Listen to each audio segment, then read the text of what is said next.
About 10 years ago, I took on the task to teach global development to Swedish undergraduate students. That was after having spent about 20 years together with African institutions studying hunger in Africa. So I was sort of expected to know a little about the world. And I started in our medical university, Karolinska Institute, an undergraduate course called Global Health. But when you get that opportunity, you get a little nervous. I thought these students coming to us actually have the highest grade you can get in Swedish college system. So I thought maybe they know everything I'm going to teach them about. So I did a pre-test when they came. And one of the questions from which I learned a lot was this one. Which country has the highest child mortality of these 5 pairs? And I put them together so that in each pair of country, one has twice the child mortality of the other. And this means that it's much bigger the difference than the uncertainty of the data. I won't put you at a test here, but it's Turkey, which is highest there, Poland, Russia, Pakistan, and South Africa. And these were the results of the Swedish students. I did it, so I got a confidence interval, which was pretty narrow, and I got happy, of course. I had 1.8 right answer out of 5 possible. And that means that there was a place for a professor of international health and for my course.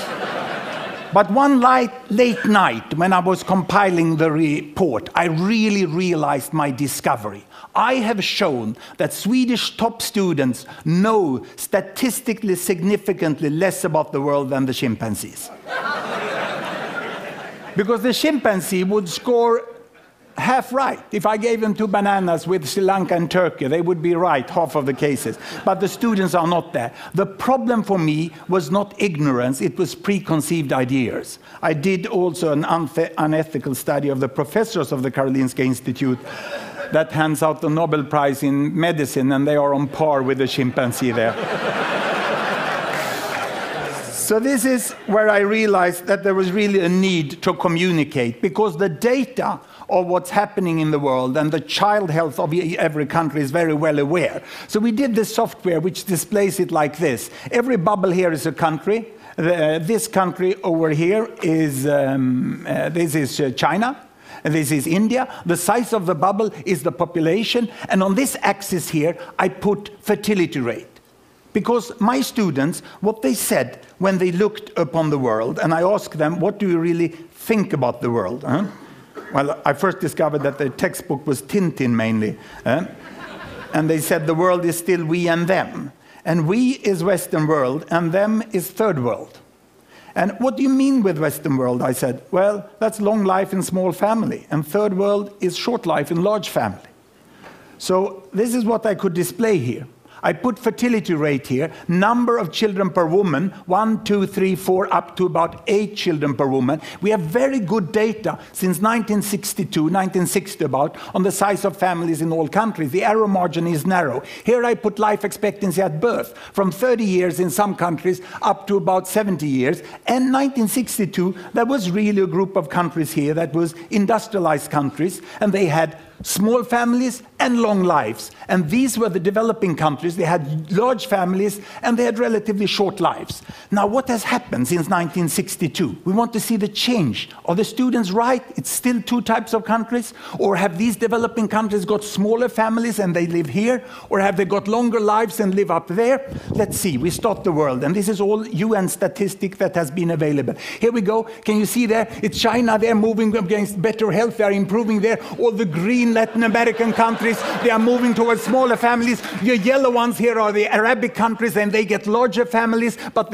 longer lives, but not larger families. The Africans are the green down here, they still remain here. This is India. Indonesia is moving on pretty fast. And in the 80s here, you have Bangladesh still among the African countries there. But now Bangladesh, it's a miracle that happens in the 80s. The imams start to promote family planning, and they move up into that corner. And in 90s, we have the terrible HIV epidemic that takes down the life expectancy of the African countries, and all the rest of the world moves up into the corner where we have long lives and small family, and we have a completely new world.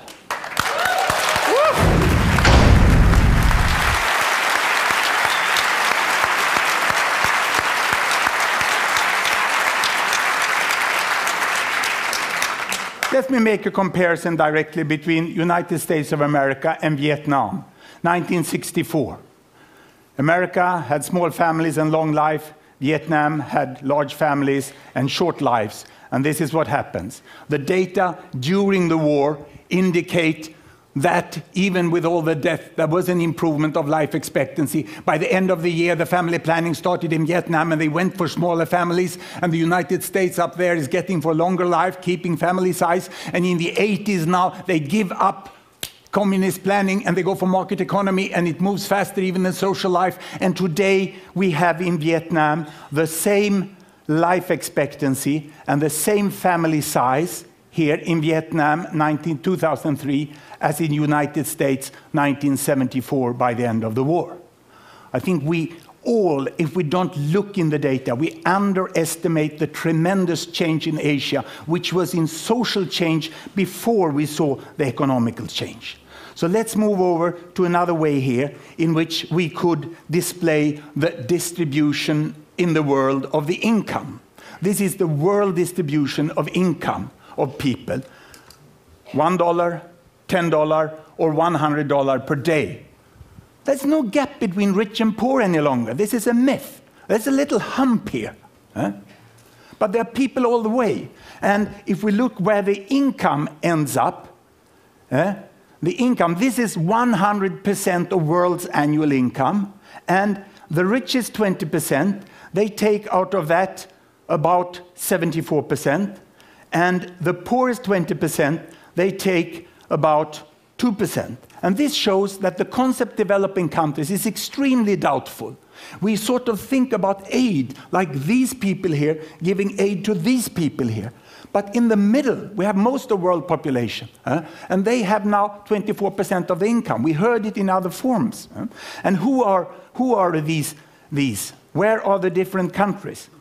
I can show you Africa. This is Africa. 10% of the world population, most in poverty. This is OECD, the rich country, the country club of the UN. And they are over here on this side, and quite an overlap between Africa and OECD. And this is Latin America. It has everything on this earth, from the poorest to the richest in Latin America. And on top of that, we can put East Europe, we can put East Asia, and we put South Asia. And how did it look like if we go back in time to about 1970? Then there was more of a hump.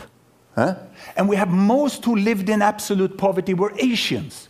The problem in the world was the poverty in Asia.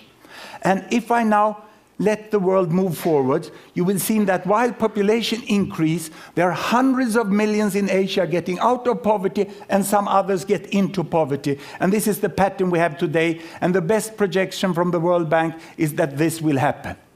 And we will not have a divided world. We will have most people in the middle. Of course, it's a logarithmic scale here. But our concept of economy is growth with percent. We look upon it as a possibility of percentage increase. If I change this and I take GDP per capita instead of family income, and I turn these individual data into regional data of gross domestic product, and I take the regions down here, the size of the bubble is still the population, and you have the OECD there, and you have sub-Saharan Africa there, and we take off the Arab states there, coming both from Africa and from Asia, and we put them separately, and we can expand this axis, and I can give it a new dimension here by adding the social values there, child survival. Now I have money on that axis, and I have the possibility of children to survive there. In some countries, 99.7% of children survive to 5 years of age, others only 70.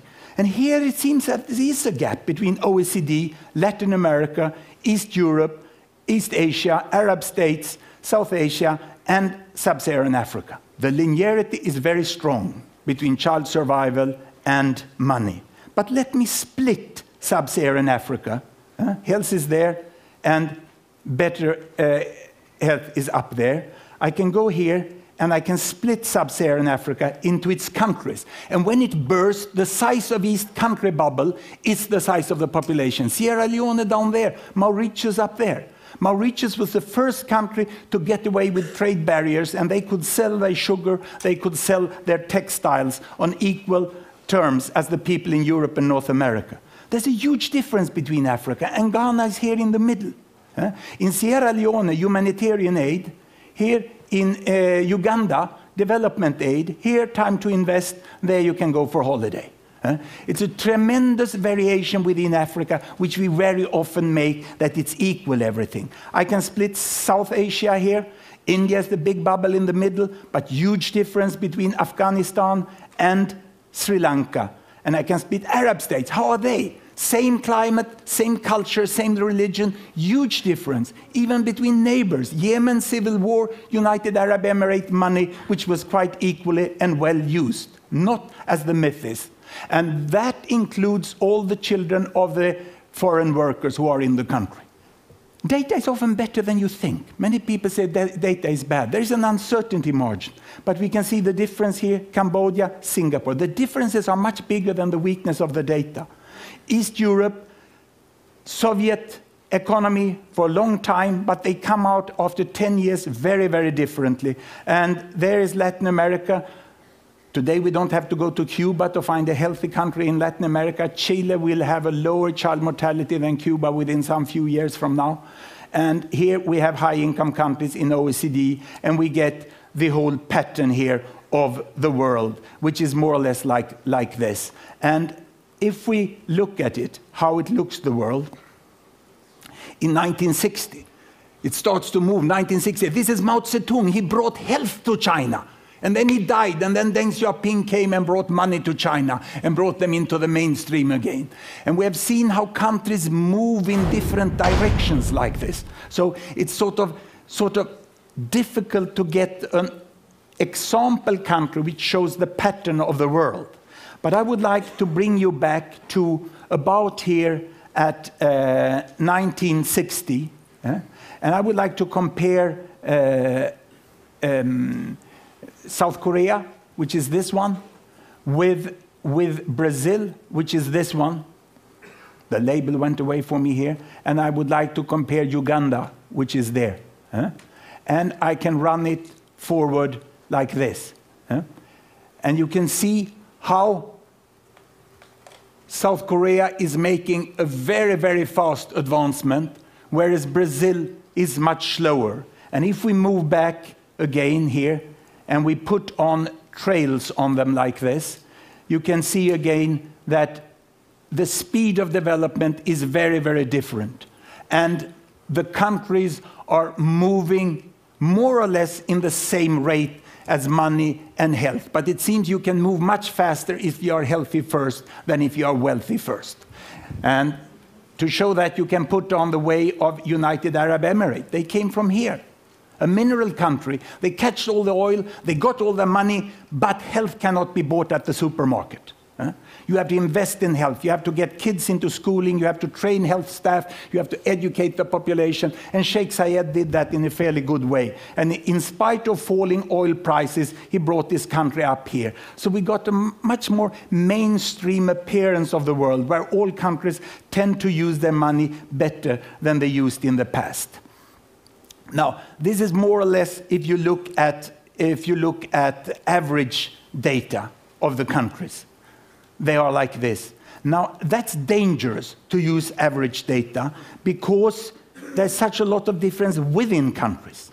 So if I go and look here, we can see that Uganda, that today is where South Korea was 1960. If I split Uganda, there's quite a difference within Uganda. These are the quintiles of Uganda. The richest 20% of Ugandans are there. The poorest are down there. If I split South Africa, it's like this. And if I go down and look at Niger, where there was such a terrible famine, lastly, it's like this. The 20% poorest of Niger is out here, and the 20% richest of South Africa is there. And yet, we tend to discuss on what solutions there should be in Africa. Everything in this world exists in Africa. And you can't discuss universal access to HIV for that quintile up here with the same strategy as down here. The improvement of the world must be highly contextualized. And it's not relevant to have it on regional level. We must be much more detailed. We find that students get very excited when they can use this. And even more policymakers and the corporate sectors would like to see see how the world is changing. Now, why doesn't this take place? Why are we not using the data we have? We have data in the United Nations, in the national statistical agencies, and in universities and other non-governmental organizations, because the data is hidden down in the databases. And the public is there, and the internet is there, but we have still not used it effectively. All that information we saw changing in the world does not include publicly funded statistics. There are some web pages like this, but they take some nourishment down from the databases, but people put prices on them. Stupid passwords and boring statistics. And this won't work. So what is needed? We have the databases. It's not a new database you need. We have wonderful design tools, and more are added up here. So we started a non-profit venture, which we called Linking Data to Design. We call it Gapminder, from London Underground, where they warn you, mind the gap. So we thought Gapminder was appropriate. And we started to write software which could link the data like this. And it wasn't that difficult. It took some person years. And we have produced animations. You can take a data set and put it there. We are liberating UN data. Some few UN organizations, some countries accept that their databases can go out on the world. But what we really need is, of course, a search function. A search function where we can copy the data up to a searchable format and get it out in the world. And what do we hear when we go around? I've done anthropology on the main statistical units. Everyone says it's impossible. This can't be done. Our information is so peculiar and detailed, so that cannot be searched as other can be searched. We cannot give the data free to the students, free to the entrepreneurs of the world. But this is what we would like to see, isn't it? The publicly funded data is down here, and we would like flowers to grow out on the net. And one of the crucial points is to make them searchable, and then people can use the different design tool to animate it there. And I have a pretty good news for you. I have a good news that the present new head of UN Statistics, he doesn't say it's impossible. He only says we can't do it.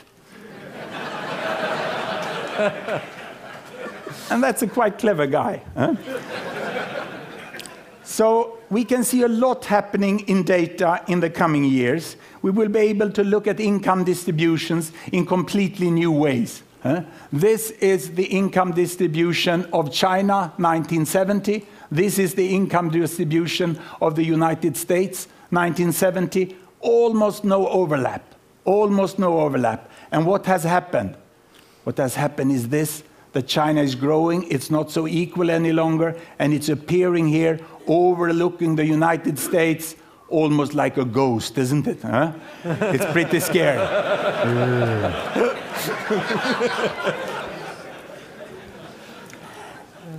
But I think it's very important to have all this information. We need really to see it. And instead of looking at this, I would like to end up by showing the internet users per 1,000.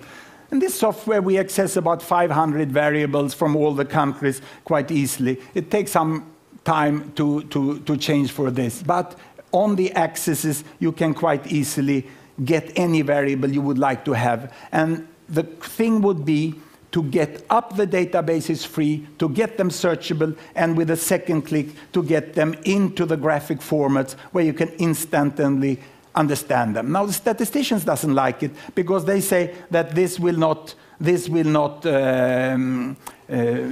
show the reality. We have to have statistical analytical methods. But this is hypothesis generating. I end now with a world.